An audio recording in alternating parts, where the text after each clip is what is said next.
Hey guys, so before we do this video, I just want to announce that me and my friends are doing a giveaway. We're just giving away like 2 headsets and $200 in RP. And there will be a link in the description below to enter this giveaway.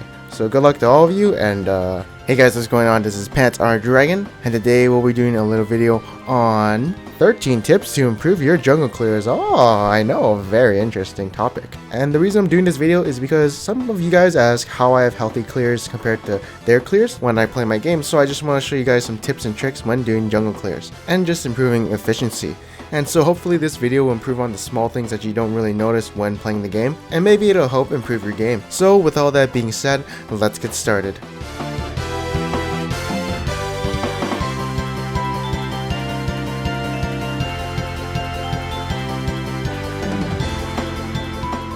Alrighty, so let's get right into it. Yeah.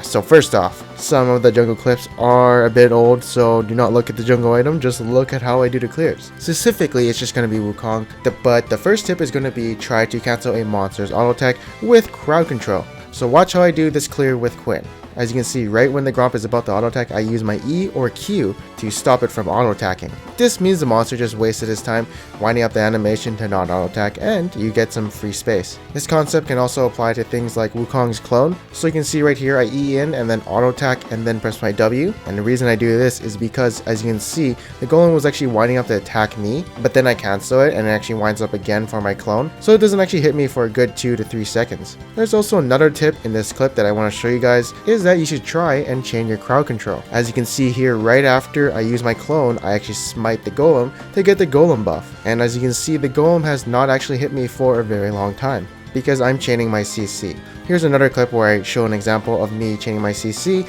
but I also want to point out another tip in which you should use delayed skills before a jungle camp spawns. So things like Gragas' Q, Elise's W, Echo's W, and especially Nidalee's W are all things you should be using before the camp spawn. It's just so you can make the cooldown a little bit shorter so you can have it for the next camp or the next time you use it. Even if it is pointless, it doesn't hurt to do it.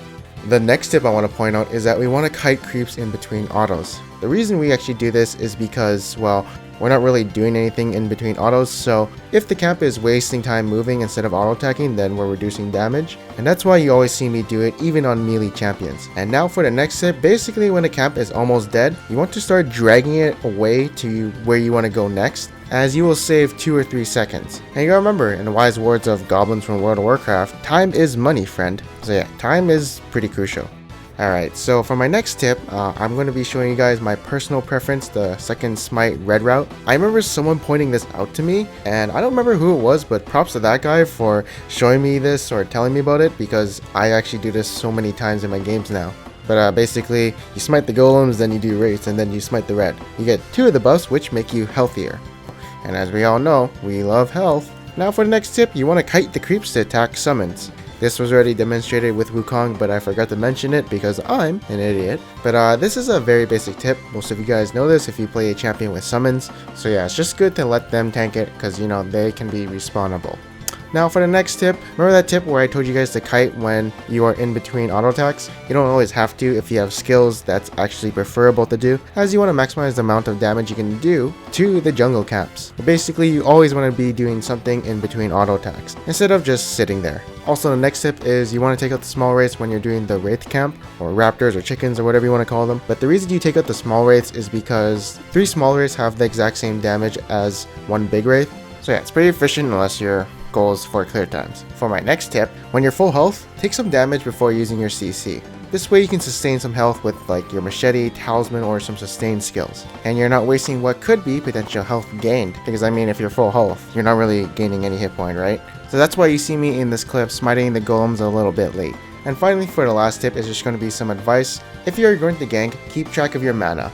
Usually what I do is I want to have at least 150 mana before I gank, so I'll just keep track of my mana and make sure I'm not using too much abilities in the jungle before I gank. You see, as a jungler, you always want to be plotting your next move, so you kind of plan ahead and choose how you do the camps in the jungle. And that is it for today. I hope you guys enjoyed this video. In one of my other videos, I asked you guys what your go-to jungler is, and these are some of my favorite comments. For this video, I want you guys to comment below on your tip for doing the jungle or clearing the jungle, Any comment works, like any comment that you think will help people, just leave it in the comment section below. For my tip for clearing the jungle, specifically with Elise, if you actually go into spider form and go behind the red buff and then make it turn onto your spiders, it'll actually take 2 hits instead of 1 because the little minions aren't attacking them, so it can tank 2 hits instead of 1.